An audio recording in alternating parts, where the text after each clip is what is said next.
some just idiotic, stupid dog. And I gotta put up with the man's bullcrap. Him bitching and whining in old lang syne about the past. The man lives very distantly. Like, as galaxies have starlight come into the Hubble telescope, you're like, oh, that's so beautiful. And they're like, yeah, but do you realize it happened 1 billion years ago?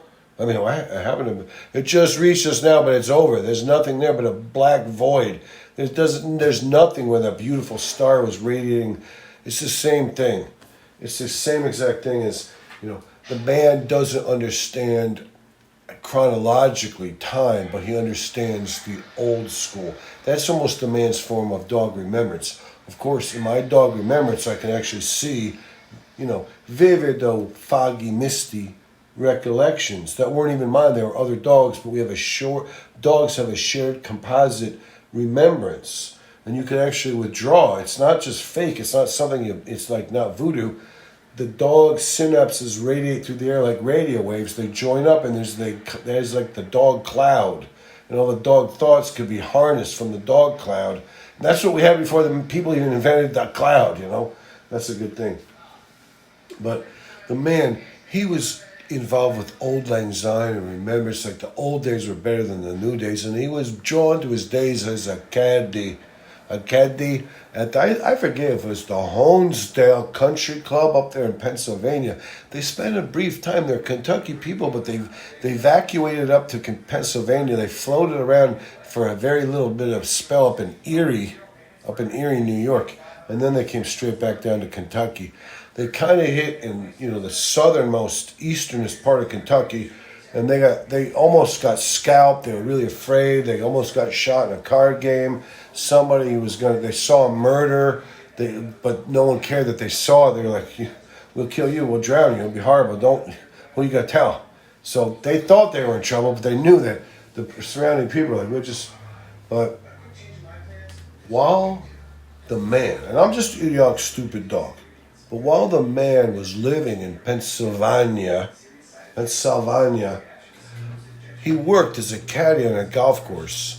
And the caddy master, they called it, I think he was like a pedophile. Who else would you hire to be the caddy master but a pedophile, I mean, who else wants to, pal around with 10 to 13-year-olds? Hey, he's 13 and a half, get him out of here. 14, you got to go work on the ash wagon, son. You got to go mine coal or do something different. You can't be a caddy once you turn 13 and a half. It's from 10 to 13 and a half. I mean, there was something screwy about that. I don't know. It's just me. It's like religious release with the Catholicism thing where there's a priest, a horny pedophilic priest getting ready to jump on some kids who wanted them to come in so he could get them in the bathroom, and like that was a big thing for a long time throughout the whole Catholicism. But it doesn't define Catholicism, and if they would make such weirdo rules, then Catholicism could be better. But don't look down your nose at Catholicism. The man, he jumped in. He's like, don't look down your nose at Catholicism, okay? Just because we let the Jehovah's Witnesses in the back door don't mean we're not, we don't think that the Pope has a little say-so or something. I mean, he's the Pope, for goodness sake. But while the man was working at that golf course, I think it might have been the Honesdale Country Club, or maybe it was the Damascus Public 9, I'm not sure. He was working as like an 11-and-a-half-year-old kid as a caddy. And the caddy's master, who might have been a pedophile, he had a lot of candy in his pocket the whole time. You're like, what's the deal? You dishing out candy left and right, Whatever, it didn't matter, He never caught nobody, I don't think. He was threatening and a flirtatious, pedophilic, guy, the caddy master, but he would write down on a couple pieces of paper a year. He'd write his phone number and he'd throw him down, and he would yell at the caddies always to pick up the litter, pick up the garbage, and he would write like at least a couple times a year. He would write 50-cent raise on a piece of litter with a heart, and he would throw it on the ground. With the heart, you have to put the heart in there. And the man was like, yeah, you have to put the heart so he knows it's like the yin and the yang. You try to get this kid to achieve, you gotta say, scramble around, find the 50-cent raise, and the kid who gets the 50-cent raise is the big winner for the season out there in the golf caddy world. But mostly caddies work for tips, so I don't know what was going on with the whole thing with the weirdo man who was like flirtatious with all the little children that he had as caddies. I don't know what country club it was. It might have been the Asparagus. You know what? I think there was a place right up there, and right where in Pennsylvania and New York kind of joined together, right at the Delaware River, or maybe the Delaware East. That's where we spent some time. I was a little puppy. I think I lived there. I'm not sure. It might be a dog remembrance mistake or whatever you say, mirage. But the man, he was definitely being a caddy, and they had this thing where they would throw out the caddy master would throw his phone number out on the ground, and some of the caddies pick it up. If they called, he would try to lure them. I don't think he ever ensnared any children. I never heard that he did, but he would put out 50-cent rays with a heart, and the kids would come and claim their 50-cent rays. They worked for tips, so I don't know when the rays came in, but the man got all huffy, and he was telling me that story, and he was like, yeah, but so what? It was brutal, that freaking weirdo, caddy master saying, yeah, now you get a hug and a kiss, you got the rays, it gives you one of them candy hearts with I love you on it, from like the Smarties Candies hearts at Valentine's. It doesn't even matter, but I was like, jeez, this is a little too much. This attention is getting, what do you say, forbearing, you know what I'm saying? But the man was like, we foreshadowed this Catholicism thing. He would be out there in religious release, and he'd be doing an Easter egg hunt, and there would be a, my favorite with a heart on an Easter egg. And at the house, even though the man didn't have no siblings, when his dad and his mom would put an Easter egg out, and he would have a solo Easter egg on, and they would cheer and clap him on. Whenever he came on an Easter egg, my favorite with a heart, he was like, oh my God, overwhelmed with love. He was like, my mom and dad, they actually love me, even though, I'm the oxygen deprivation moron. But then when he went to Catholic religious release, he was like, they're not like putting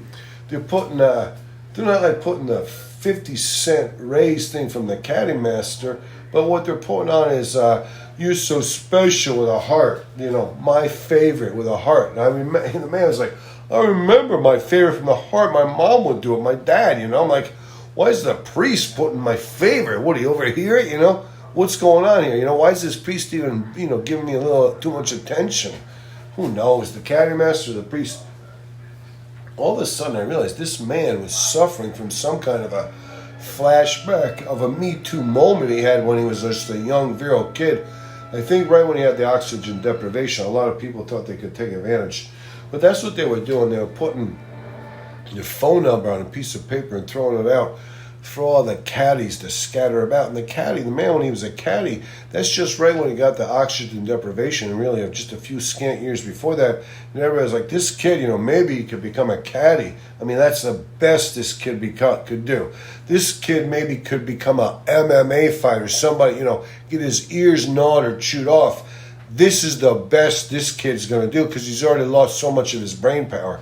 But, they let him go become a caddy, and it turned out the little boy, he could really read the putts, and they would give him oh my shit, this kid. He said, no, it's got to be another cup and a half to the left, a cup and a half outside of the left. You got to give it more, borrow, don't forget your speed. And then they would sink these 15, 20-foot putts, for pars or for birdies. They loved them, man. They were showering with tips in those days. 11.5-liter-old little idiot savant, they called the man. But all of a sudden, he's like, the caddy master's giving me a little bit too much attention, I don't need as much attention from the caddy master. And I don't, it's 50-cent raise. I work for tips. He gave me a 50-cent raise. I'm like, what, 50 cents from you. He jiggled change in his pockets. Like, God bless us all, everybody.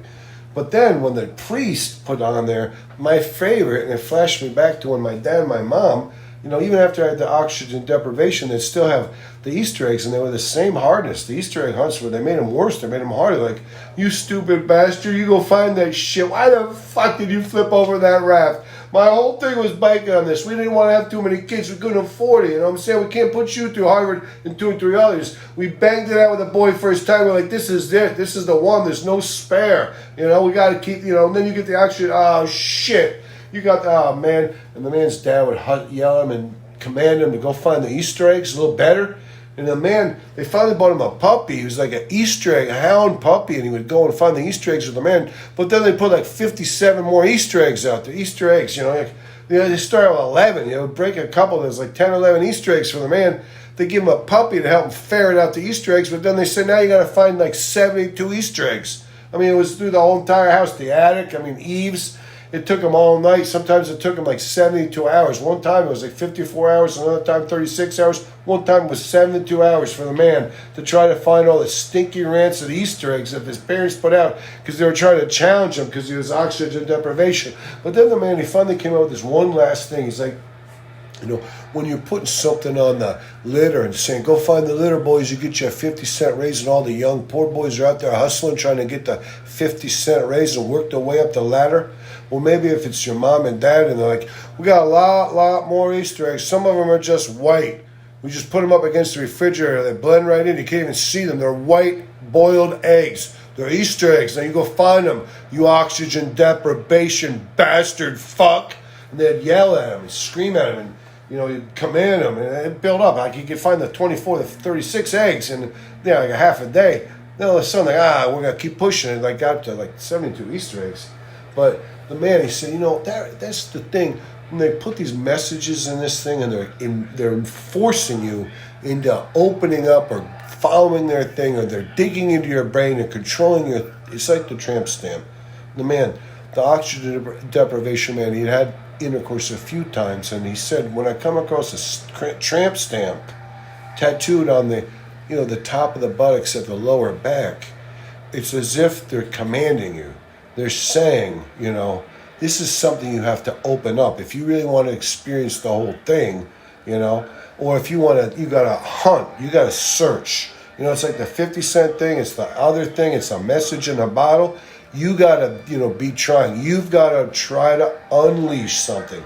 You've got to bring something out. And I always thought, you know, the man was probably right about the tramp stamp thing. The tramp stamp is definitely a doggy-style communication from a woman that's like, you know, I don't care what this asshole's got. He's got to understand this is his shot. This is where I want to see his best.